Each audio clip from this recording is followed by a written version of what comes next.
Hi guys, good morning. Ayan, prepare tayo ng order. Order siya ni Sir Ramon Manzano Jr. Shipping natin siya sa Nueva Ecija. So before natin siya i-pack, lahat kasi na siniship natin, i-test muna natin. Test muna bago shipping. So video ko siya para makita nyo yung unit natin. So yung in-order ni Sir Ramon ay isang package ng KP06 High Kappa. So, ang laman ng isang package natin ay dalawang gas. Oops! Dalawang gas, isang bag na BB, extra magazine, at silicone oil.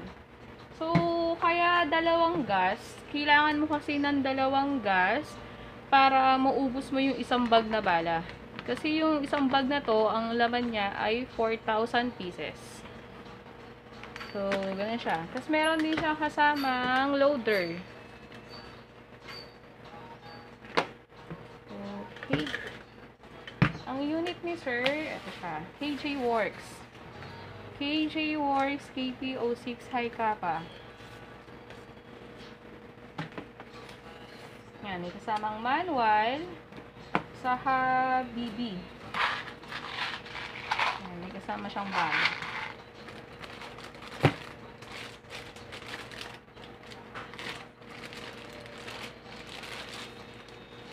Actually, ito yung dinemo last time ni Sir Raymond. Ito yung high kappa na 6 inches yung kanyang barrel. Tapos saka fiber optic, saka magwell. Para siyang T-Rex. Ayan. Tapos yan, made in Taiwan. So yung mga pistol natin na ganyan, ano siya, magandang klase. Accurate, quality. Ayan. Tapos saka fiber optic. Ayan. And magwell. Tapos, ito yung kanyang magazine. Siyan yung gas. So, yung magazine kasi, dahil high kappa siya, maximum niya mga 27 rounds. Pero, hindi kasi natin siya ina-advise na punuin. So, yung mga ganito kasi, dapat, training pistol kasi siya eh. So, ina-advise si Sir Raymond palagi, na tipong, lalagyan lang natin siya ng bala na same sa tunay. Parang sa tunay ata, 17 plus 1 or 18. Parang ganun. So, ganun lang natin siya ipa-practice.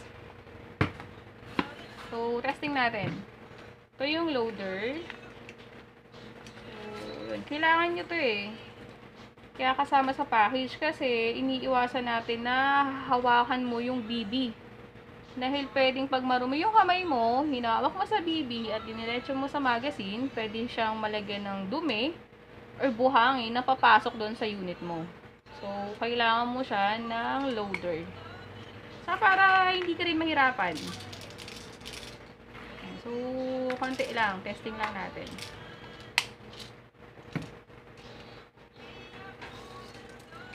So, pag maglalagay, doon. Kasi yung part na yon mas, ayun, mas maluwag yung part na yon. Kaya dyan tayo maglalagay ng video. Actually, pwede rin dito eh.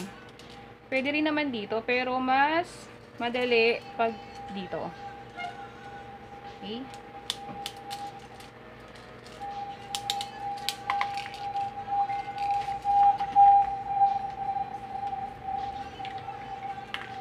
So,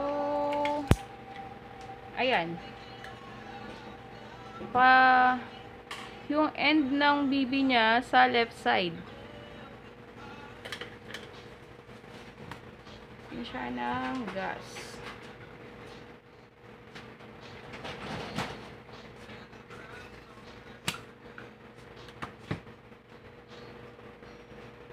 So, ganyan. So, may BB na. Ligyan natin ng gas. Konting gas lang, sapat lang para maubos natin yung bala.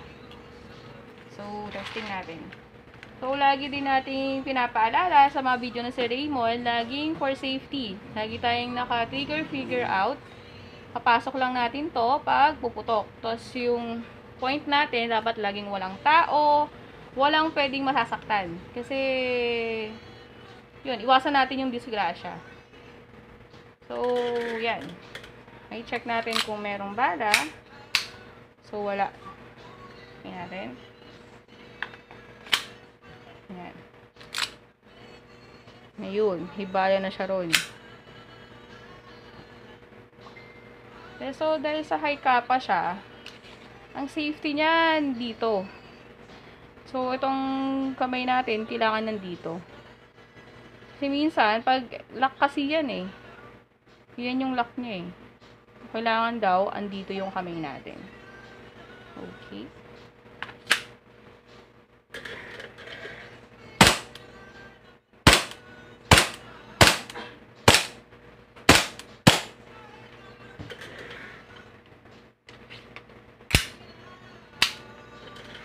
So,